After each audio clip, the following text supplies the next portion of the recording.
여러분 안녕하십니까? 여수 MBC 뉴스투데이입니다. 올해로 5회째를 맞는 고흥의 과역 참사리 매화축제가 내일과 모레 이틀 동안 인악마을 대화농장 일원에서 열립니다. 단일 농장으로는 전국 최대 규모인 13헥타르의 매화농장에서 펼쳐질 이번 행사는 매화길 걷기와 추억의 사진전, 초대가수 공연 등 각종 문화 행사와 함께 특산품 판매점과 향토 음식점 등이 운영돼 오감을 자극하는 풍성한 축제가 될 전망입니다. 특히 참사리 매화축제는 지역 주민이 함께 만들어가는 작고 소박한 체험형 프로그램이자 고흥의 봄을 만끽하는 축제로 자리매김하고 있습니다. 광양 백운산 자연휴양림이 봄철 야영장 정비를 마치고 새로 문을 엽니다. 광양시는 백운산 자연휴양림 숲속의 야영장에 야영데크와 벤치, 취사장 등을 새로 갖추고 다음 달 1일 개장한다고 밝혔습니다. 백운산 휴양림은 지난 2000년 개장 이후 이용객만 10만 명을 넘어섰으며 전라도 대표 관광지 100선에 선정됐습니다. 민주평화당이 이번 지방선거에서 현역 의원들의 출마를 고민하고 있는 것으로 알려졌습니다. 민평당은 어제 광주시 의회에서 열린 최고위원, 국회의원 연석회의에서 지방선거에 출마할 인재를 영입하고 있다면서도 광역단체장 선거에 현역 의원 출마에 대해 논의를 이어가고 있다고 밝혔습니다. 특히 전남도지사 후보로 물망에 오르고 있는 박지원 의원을 언급하며 모든 가능성을 열어놓고 준비하고 있다고 덧붙였습니다. 빛가람 혁신도시의 맏형격인 한국전력 사장이 100일 넘게 빈자리로 남겨져 있습니다. 각종 현안 해결이 시급한 상황에서 다음 달로 예상됐던 사장 선임 일정조차 불투명해졌습니다. 이계상 기자입니다.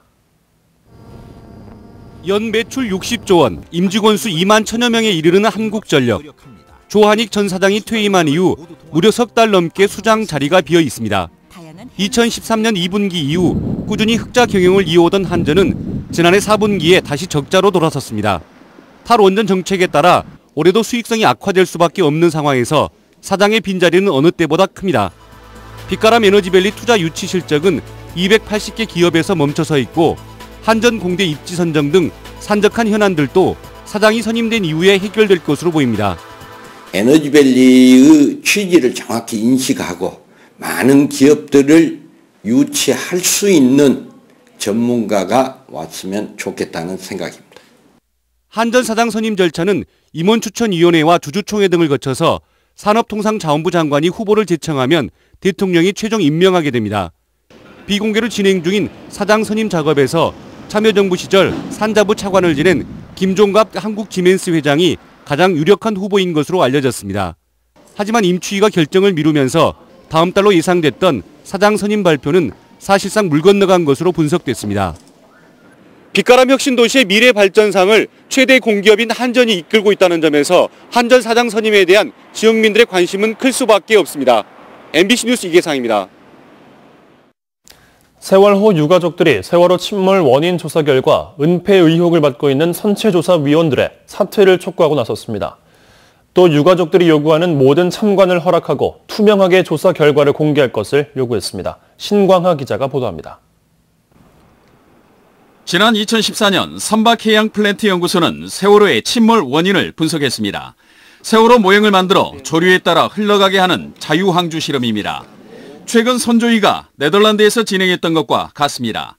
하지만 연구소 측은 평형수 등 실험 조건이 달라졌다며 보고서에 실험 결과를 포함시키지 않았습니다. 당시 연구소 선임 연구원은 현재 선체조사위원회 위원을 맡고 있는 이동건 위원입니다. 세월호 유가족들은 조사 결과를 은폐한 이 위원의 사퇴를 요구하고 나섰습니다. 또 다른 선조위원 3명의 조직적인 은폐 의혹도 제기했습니다. 침몰 원인에 관한 중대 실험 조사 결과를 은폐한 일은 국민을 속인 죄이자 시간과 돈을 허비한 죄이며 무엇보다 304명의 희생을 왜곡, 폄하한 선조위가 개최하는 선체 침몰 실험 워크숍에 유가족들이 배제된 데 대해서도 강하게 항의했습니다. 그날 배가 침몰 안 했으면은 304분이 안 돌아왔었잖아요. 그러니까 침몰 원인을, 참사의 원인을 우리 알아야 되는 것이 국민들도 알 권리가 있지만은 우리 피해자 가족분들은 당연히 알아야 되는 겁니다. 세월호 유가족들은 침몰 원인 재조사와 이 위원회 사퇴 촉구 등을 요구하는 서한문을 세월호 선체조사위원회에 전달했습니다. MBC 뉴스 신광하입니다. 검찰이 상포지구 특혜 의혹을 수사하는 과정에서 청구한 영장이 기각됐습니다. 광주지법 순천지원은 어제 영장 실질 심사를 통해 증거인멸과 도주 우려가 높지 않다며 공무상 비밀 누설 혐의를 받고 있는 여수시청 공무원 56살 박모 씨에 대한 사전 구속영장을 기각했습니다.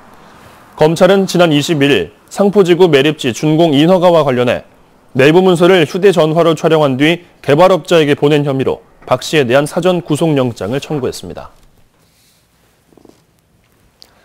소록도에서 한센인을 위해 헌신한 마리안느 마가렛 간호사를 노벨 평화상 후보로 추천하기 위한 서명운동이 확대됩니다.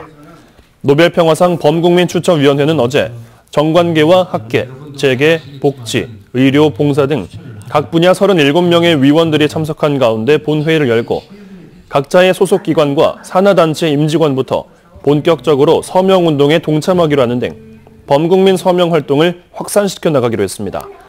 위원회 측은 두 분의 봉사와 이타적 삶을 널리 알리기 위해 국내외 홍보와 서명운동 등을 강화하고 내년 2월까지 노벨 평화상 후보로 추천되도록 노력하겠다고 밝혔습니다. 광양시 어린이 보육재단이 공익재단으로 새롭게 자리 잡고 있습니다. 광양시는 올해 재단 출범 2년차를 맞아 재단의 안정적인 운영을 위한 원년의 해로 삼고 시민들의 자발적인 후원금을 통해 다양한 사업 추진에 들어갔습니다. 어린이 보육재단은 이를 위해 다함께 돌봄센터 설치와 질병 감염 아동들에 대한 무료 돌봄 서비스 지원, 저소득 아동 특별활동비 지원 등 12개 사업을 적극적으로 펼쳐 공익재단으로 성장시켜 나갈 계획입니다. 전남 최초의 직업체험시설인 순천만 자벌드가 본격적인 건립에 들어갔습니다. 순천시는 어제 고용노동부와 전남도 관계자 등 500여 명이 참석한 가운데 기공식을 열고 시설이 들어서면 청소년들의 직업체험과 관련 기술 습득은 물론 4차 산업혁명 클러스터 조성에도 도움이 될 것으로 기대했습니다. 지난 2016년 정부의 공모사업에 선정된 순천만 자벌드는 500억 원의 예산이 투입돼 해륙면 일대 15,000여 제곱미터에 건립되며 오는 2019년부터 운영될 예정입니다.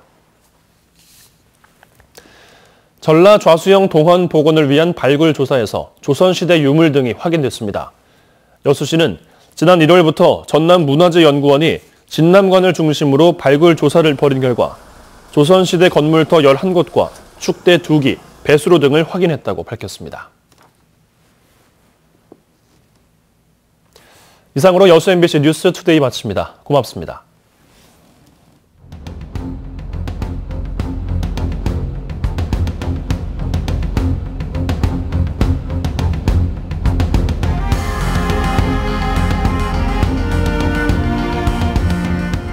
이번 주말 날은 따뜻하겠지만 공기가 탁하겠습니다. 현재 초미세먼지 농도 용산구는 106마이크로그램까지 올라있고 경기도 안양도 97마이크로그램대로 특히 수도권 지방에서 미세먼지 농도가 짙게 나타나고 있습니다.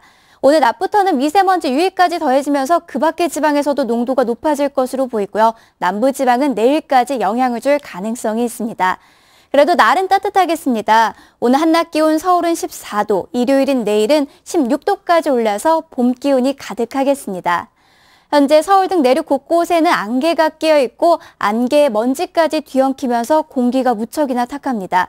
오늘 낮 동안에도 곳곳에는 연무나 방무가 낄 것으로 보이고요. 밤 사이에는 내륙 지방에 안개가 다시 만들어지겠습니다.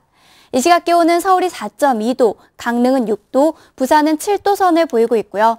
한낮에는 서울이 14도, 강릉 17도, 부산은 16도까지 오르겠습니다.